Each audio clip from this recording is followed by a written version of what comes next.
네, 여러분 안녕하세요. 12월 23일 월요일 새벽 기도 시작하겠습니다. 기도하겠습니다. 은혜로우신 우리 아버지 은총을 감사를 드립니다. 예수님께서 우리 인류의 죄를 구속하기 위해서 인간의 몸을 입고 이 땅에 오신 성탄절을 앞에 두고 아버지 오늘도 주님 앞에 기도를 드립니다. 그 사랑에 감사하며 영광을 돌립니다. 아버지 예수님께서 왜 이 땅에 인간의 몸으로 오셔야 되는지, 왜 우리 죄를 위해 죽으셔야 되는지를 깊이 생각하는 이런 성탄의 계절이 되게 하여 주옵소서.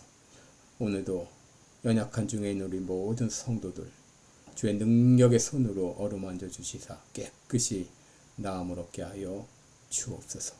아버지 이 세계 만방에서 복음을 전하는 모든 선교사님들 오늘도 붙잡아 주시며 그들의 사역을 통하여 수많은 심령들이 주님 앞에 돌아오는 놀라운 역사가 있게 하여 주옵소서. 오늘도 한나를 주님 앞에 온전히 의탁하옵고 예수님의 이름으로 기도드리옵나이다. 아멘. 네, 찬송가 109장입니다. 고요한방 거룩한방 109장. 예전 찬송가도 109장입니다.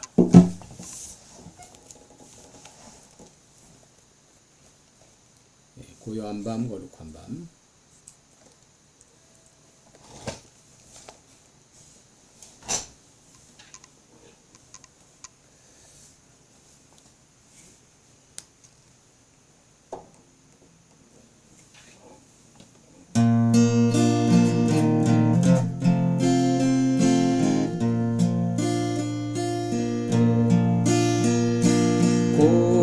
고요한 밤 거룩한 밤 어둠에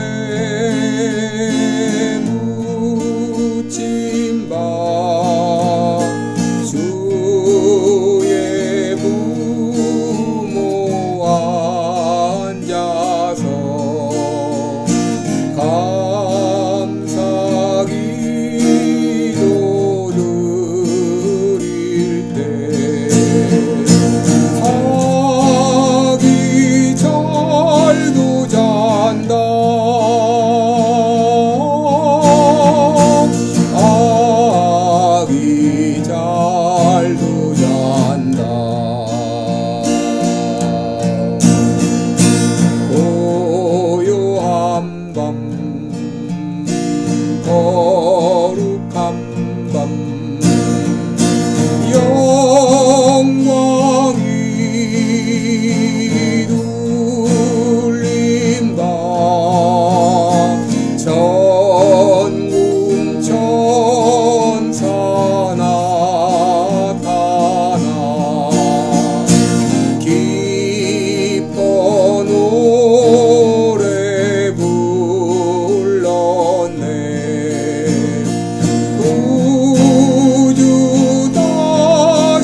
마태복음 1장 18절로 25절까지 보겠습니다. 마태복음 1장 18절로 25절 제가 봉독해 드립니다. 예수 그리스도의 나심은 이러하니라. 그 모친 마리아가 요셉과 정혼하고 동거하기 전에 성령으로 잉태된 것이 나타났더니 그 남편 요셉은 의로운 사람이라 저를 드러내지 아니하고 가만히 끊고자 하여 이 일을 생각할 때에 주의 사자가 현몽하여 가로되 다윗의 자손 요셉아 내 아내 마리아 데려오기를 무서워 말라. 저에게 잉태된 자는 성령으로 된 것이라. 아들을 낳으니 이름을 예수라 하라. 이는 그가 자기 백성을 저희 죄에서 구원할 자이심이라 하니라. 이 모든 일에 된 것은 주께서 선지자로 하신 말씀을 이루려 하심이니 가라사대 보라 처녀가 잉태하여 아들을 낳을 것이요 그 이름은 임마누엘이라 하리라 하셨으니 이를 번역한즉 하나님이 우리와 함께 계시다 함이라. 요셉이 잠을 깨어 일어나서 주의 사자의 분부대로 행하여 그 아내를 데려왔으나 아들을 낳기까지 동침치 아니하더니 나음의 이름을 예수라 하니라. 아멘. 네, 우리 오늘은 성탄절을 앞에 두고 우리 성탄절 특별 메시지로 여러분께 드리겠습니다. 오늘 예수님의 두 가지 이름 이런 제목으로 말씀을 나누겠습니다. 여러분 이름에는 향기가 있고 또 느낌이 있고 또 삶의 의미와 목적이 담겨 있습니다. 그런데 여러분 사람들 중에는 이름값을 하는 사람이 있는가 하면 이름같이 살지 못하는 사람도 있습니다. 아브라함은 모든 민족의 아비 이런 뜻을 가지고 있는데 그는 그 이름과도 같이 모든 민족의 조상, 특별히 믿음의 조상으로 그렇게 인정받고 있습니다. 반면에 압살롬, 다윗의 아들이었던 압살롬은 바로 평화의 아버지 그런 이름의 뜻은 가지고 있지만 그는 수많은 사람들의 피를 흘리고 반역으로 그 아버지 다윗을 몰아냈던 그런 사람이었습니다. 여러분 오늘 본문은 예수님의 성탄 기사죠. 예수님이 어떤 과정을 통해서 태어나게 되었는지 소개하고 있는데 18절에 보면 모친 마리아가 요셉과 정혼하고 동거하기 전에 성령으로 잉태되었다라고 말합니다. 바로 여기서 강조하는 것은 예수님의 탄생은 초자연적이었다라고 말하고 있습니다. 여러분 이것은 이사야 7장 14절의 성취였는데 그러므로 주께서 친히 징조로 너희에게 주실 것이라. 보라 처녀가 잉태하여 아들을 낳을 것이요 그 이름을 임마누엘이라 하리라 그랬습니다. 바로 예수님 태어나기 이미 700년 전에 이사야를 통해서 바로 메시아가 예수님께서 처녀의 몸을 통해 날 것을 이미 예언했고 그것이 이루어진 것입니다. 여러분 이 성령으로라는 이 말, 성령으로라고 하는 말은 바로 예수님의 초자연적인 탄생의 측면을 강조하고 있는데 여러분 예수님께서 어떻게 태어나게 되셨는가? 처녀 마리아의 몸에 잉태되어 초자연적으로 이 땅에 오신 것입니다. 여러분 당시 마리아는 요셉과 정혼 관계였습니다. 이 정혼이라고 하는 것은 결혼 서약은 했지만 그리고 법적으로는 부부로 인정을 하지만 그러나 동거는 하지 않을 때를 말합니다. 그런데 그 기간 중에 마리아가 임신을 한 것이죠. 여러분 이럴 때 요셉이 보여주는 반응이 무엇일까요? 19절 보면 요셉은 의로운 사람이라 저를 드러내지 아니하고 가만히 끊고자 하여 이 일을 생각할 때에 라고 말했습니다. 여러분 요셉이 이 일 때문에 얼마나 고민을 많이 했겠습니까? 내 사랑하는 자가 이 정혼자가 임신이라니 자기와 아무런 성적 관계를 갖지 않은 상황인데 어떻게 아이를 가질 수 있는지 도저히 이해하지 못할 그런 일이었습니다. 이것을 요셉은 공적으로 끝낼 수도 있었지만 요셉은 조용히 끝내기를 원했죠. 그런데 그때 하나님께서 천사를 통해 그에게 말씀하셨습니다. 주의 사자가 요셉에게 나타나 다윗의 자손 요셉아 라고 불렀어요. 여러분 이것은 바로 이 메시아가 다윗의 혈통을 통해서 온다고 하는 것을 성취하는 것이죠. 그러면서 천사는 그에게 두 가지를 말합니다. 첫째는 두려워하지 말라. 여러분 요셉으로서는 지금 인생 최대의 위기입니다. 그런데 그가 천사를 통해서 요셉에게 주신 첫 마디는 바로 두려워하지 말라 하는 것이었습니다. 여러분, 이 방송을 듣는 사람 가운데서 인생 최대의 위기를 맞으신 분이 있나요? 하나님은 지금 내가 어떤 상황에 처했는지 다 알고 계셔요. 그리고 나에게 말씀하십니다. 다윗의 자손 요셉아, 두려워하지 말라. 여러분, 여기다가 한번 자신의 이름을 넣고 읽어보시기 바랍니다. 하나님의 아들 쳤어봐. 하나님의 딸 누구누구야. 둘째로 천사가 그에게 말한 것은 내 아내 마리아 데려오기를 두려워하지 말라는 것이었습니다. 너 지금 마리아를 아내로 데려오기를 두려워하고 있지? 두려워하지 말아라.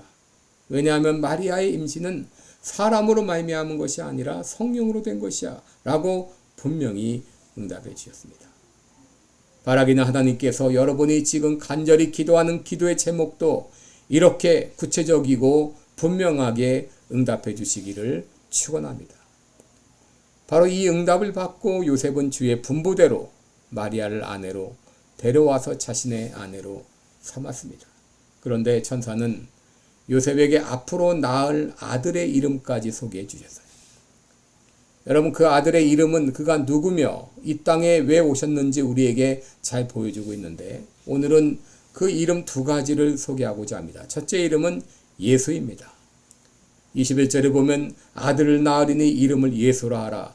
이는 그가 자기 백성을 저희 죄에서 구원할 자이심이라 라고 했습니다. 하나님께서 천사를 통해 알려준 첫째 이름은 바로 예수였습니다. 여러분, 예수라는 이름은 히브리어 예수아에서 비롯된 것인데 야훼는 구원이시다. 혹은 주님께서 구원하신다, 그런 뜻입니다. 유대 전통에서 이름은 종종 예언적 의미를 가지고 개인의 운명을 드러내는데, 예수라는 이름은 바로 예수님께서 이 땅에 왜 오셨는지를 잘 보여주고 있습니다. 예수님은 인류의 구원자로 이 땅에 오셨습니다. 아담의 자손으로 태어난 모든 인류에게 공통점이 있죠. 그것은 죄와 사망과 질병에서 벗어나지 못한다고 하는 것이죠. 모두 인간들은 죄와 사망 가운데 죽었던 사람입니다. 그리고 죄의 족쇄에 매여서 죄를 짓지 않고는 살 수 없는 존재였고, 질병에서 벗어날 수 없는 존재였죠. 바로 우리를 구원하시기 위해서, 우리 죄를 위해 대신 죽으시기 위해서 예수님은 인간의 몸을 입고 이 땅에 오신 것이죠. 누군가의 죄를 위해서 대신 죽으려면 먼저 죄가 없는 사람이어야 됩니다. 그리고 반드시 사람이어야 됩니다. 그러나 여러분, 사람 중에 죄가 없는 사람은 아무도 없죠.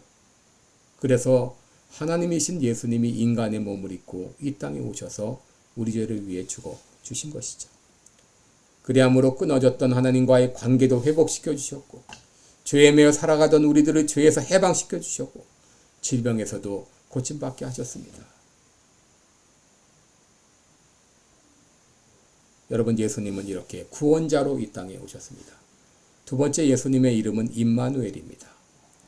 23절에 보면 보라, 처녀가 잉태하여 아들을 낳을 것이요 그 이름은 임마누엘이라 하리라 하셨으니 이를 번역한즉 하나님이 우리와 함께 계시다미라 라고 했습니다. 여러분, 임마누엘이란 뜻이 무엇이죠? 하나님이 우리와 함께 계시다, 이런 뜻입니다. 왜 예수님께서 사람이 되셔서 이 땅에 오셨는가? 우리와 함께 하시기 위함입니다. 여러분, 예수님은 만왕의 왕으로 오셨지만 왕궁에서 태어나지 않고 마국간에서 태어나셨습니다. 그리고 태어나자마자 죽음의 위기에 처하게 되고 급히 애굽으로 피난을 가고 어릴 때 난민 생활을 했습니다. 청년기에는 목수로 일하면서 가장의 역할을 하셨습니다. 공생의 기간에는 줄이기도 하고 목마름도 경험하시고 우이기도 하시고, 그리고 제자들의 배반을 경험하기도 했습니다. 마지막 십자가에 달리셔서 인간으로서 당할 수 있는 모든 고초를 다 당하셨어요. 여러분, 그분은, 예수님은 우리의 삶의 현장에 우리와 함께 거하시기 위해서 이 땅에 오셨습니다. 요한복음 1장 14절에 말씀이 육신이 되어 우리 가운데 거하시매 우리가 그 영광을 보니 아버지의 독생자의 영광이요 은혜와 진리가 충만하더라. 바로 말씀이 육신이 되어서 우리 가운데 거하심에, 우리와 함께 텐트를 치고 함께 거하심에 라고 말합니다. 예수님은 우리와 함께 거하시기 위해 이 땅에 오셨어요. 그리고 모든 인간이 당할 수 있는 고초를 다 당하셨어요. 그래서 예수님은 결코 우리의 연약함을 외면하지 않으십니다. 우리의 고통을 외면하지 않으십니다. 히브리서 4장 15절에 우리에게 있는 대제사장은 우리의 연약함을 체류하지 아니하는 자가 아니요 모든 일에 한결같이 시험을 받은 자로 돼 죄는 없으시니라 라고 했습니다.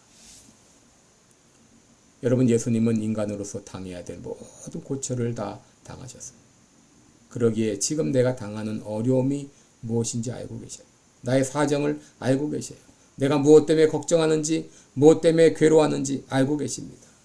그리고 예수님은 하나님이시기 때문에 내가 가진 모든 문제를 다 해결해 주실 수 있습니다. 바로 그분이 나와 함께 하시기 위해서 이 땅에 오신 날이 바로 성탄절입니다. 그렇다면 우리가 이제 해야 할 일이 무엇인가요? 내가 어떤 문제가 있든지, 어떤 어려움이 있든지 그 문제를 예수님께 의탁하고 기도하는 것입니다. 여러분, 지금 어떤 절망적인 상황이 있나요? 어떤 염려와 근심이 여러분들을 짓누르고 있나요? 남에게 말 못할 어떤 사정이 있나요? 여러분, 예수님은 구원자가 되십니다. 그리고 예수님은 임마누엘로 우리와 함께 거하시기 위해서 오셨습니다. 지금 우리와 성령으로 함께 계셔요. 여러분의 문제를 알고 계십니다. 여러분의 괴로워하는 문제를 알고 계세요. 여러분의 두려움이 뭔지를 알고 계세요. 그분 앞에 모든 사정을 내놓고 기도할 때 인생 최대의 위기에서 주님의 응답을 받았던 요셉과 같이 오늘도 우리에게 응답해 주실 것을 믿습니다. 기도하겠습니다. 은혜로우신 우리 아버지, 구원자로 또 우리와 함께 거하시는 임마누엘로 이 땅에 오신 주님을 찬양합니다. 아버지, 이 땅에 오셔서 나 대신 죽어주시고 인간이 당할 수 있는 모든 고초를 다 당하셨기에 내가 지금 어떤 형편에 있는지, 무엇 때문에 고민하는지, 무엇 때문에 괴로워하는지 다 알고 계십니다. 성령이여 역사하여 주시고 오늘 이 아침에 나의 모든 사정을 주님 앞에 아뢰며 기도할 때 주님이여 우리에게 분명하고도 확실하게 응답하여 주옵소서. 감사드리며 예수님의 이름으로 기도드립니다. 아멘. 네, 여러분 오늘도 복되고 은혜로운 하루 되시기 바랍니다. 여러분 사랑하고 축복합니다. 또 성탄절에 하나님의 크신 은혜가 여러분과 함께 하시기를 기도합니다. 메리 크리스마스.